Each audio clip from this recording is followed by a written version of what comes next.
हर हर महादेव दोस्तों, मैं नवनीता वशिष्ठ। आज चैत्र मास की अमावस्या की सभी को हार्दिक शुभकामनाएं। चैत्री अमावस्या बहुत ही श्रेष्ठ अमावस्या होती है।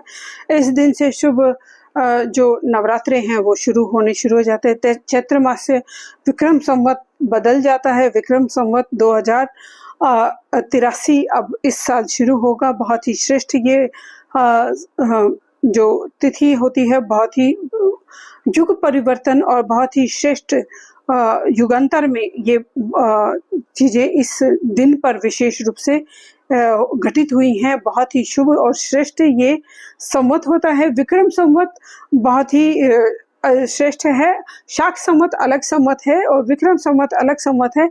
जो शाक संवत है वो तो अभी 1947-48 ही चल रहा है, लेकिन जो विक्रम संवत है वो बहुत ही पुराना और वैदिक संवत है। इसलिए ज्यादातर गणनाएं हम विक्रम संवत के अनुसार ही करते हैं। नववर्ष आरंभ हो गया है। हिंदू नववर्ष की ये बहुत ही शुभ बेला है। ये नववर्ष आपके लिए शुभदायी मंगलदायी हो, इसकी मैं कामना बाबा भोलेनाथ से अवश्य करूंगी। जो भी इस नव वर्ष की जो तिथियां हैं उन पे जो अमावस्या से ही विशेष रूप से वैसे ही त्योहार शुरू हो जाता है। अमावस्या पे जैसे आज 18 तारीख और 19 तारीख दोनों दिन अमावस्या मनाई जाएगी। कोई 19 तारीख को घट स्थापना करता है, कोई अमावस्या को ही संध्या के बाद घट स्थापना कर देता है। तो आपके यहाँ जिस तरह से रिवाज हो उसी तरह से आप इन नवरात्रों को अवश्य मनाएं। 9 दिन देवी माँ आपके घर में विराजमान होती हैं।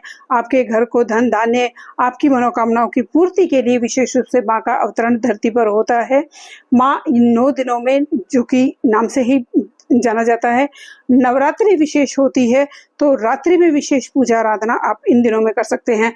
आप दुर्गा सप्तशती का पाठ कर सकते हैं। आप दुर्गा सप्तशती के किसी भी निर्वाण मंत्र का उठाकर आप जाप सिद्धि साधना आरंभ कर सकते हैं। किसी भी श्लोक को उठाकर आप अपनी आराधना साधना कर सकते हैं।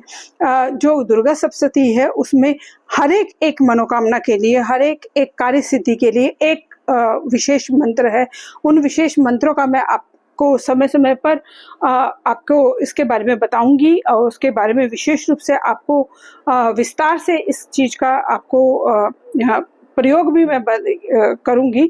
आप उनको अगर फॉलो करना चाहें तो मेरे इस जो सीरीज है नवरात्रे की, इसको जरूर फॉलो कीजिएगा। बहुत ही आपको इसका चमत्कारी प्रभाव आपको देखने को मिलेगा।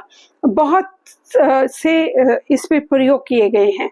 गायत्री मंत्र अपने आप में एक सिद्ध मंत्र है। अगर आप नेम फेम सक्सेस चाहते हैं, ज्ञान की प्राप्ति चाहते हैं, आप चाहते हैं कि आपका ऑरा मेस्मराइज हो जाए, कोई आपसे बात करने के लिए ललायित रहे, कोई आपके साथ 2 मिनट आपके ऊर्जा में, आपके जो भी आपकी एनर्जी है, जो भी आपका ऑरा है, उसके साथ कनेक्ट होने के लिए ललायित हो, ऐसा अगर आप अपना ऑरा चाहते हैं, ऐसा आप अपना क्रेज चाहते हैं, ऐसा आप अपना मेस्मराइजिंग एक पर्सनैलिटी चाहते हैं, तो गायत्री साधना इस नवरात्रि में बहुत ही शुभ और श्रेष्ठ साधना है।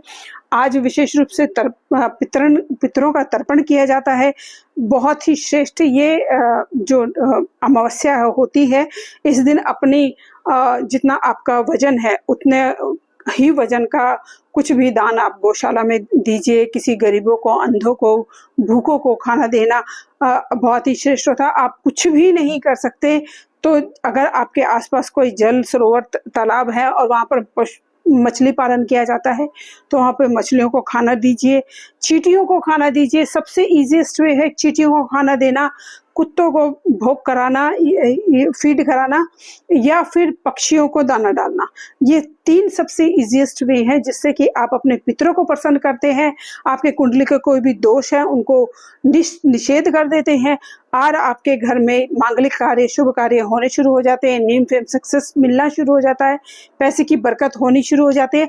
पैसे के रास्ते आने के घर में खुलने शुरू हो जाते हैं। ये 3 कार्य बहुत ही शुभ हैं क्योंकि इनका जो बीज है उनका बीज यही है, जब आप यूनिवर्स को सर्व करते हैं तो यूनिवर्स आपको सर्व करना शुरू कर देता है। बहुत ही ऑथेंटिक और बहुत ही प्रयोगात्मक ये उपाय हैं, आप इनको करके देखिए। इनके आपको बहुत अच्छे और बहुत ही चमत्कारी आपको इनके रिजल्ट देखने को मिलेंगे। ये नववर्ष आपके लिए शुभदायी मंगलदायी हो, आपकी मनोकामनाओं की पूर्ति करने वाला हो। इसी भाव और विश्वास के साथ धन्यवाद दोस्तों, नमस्कार।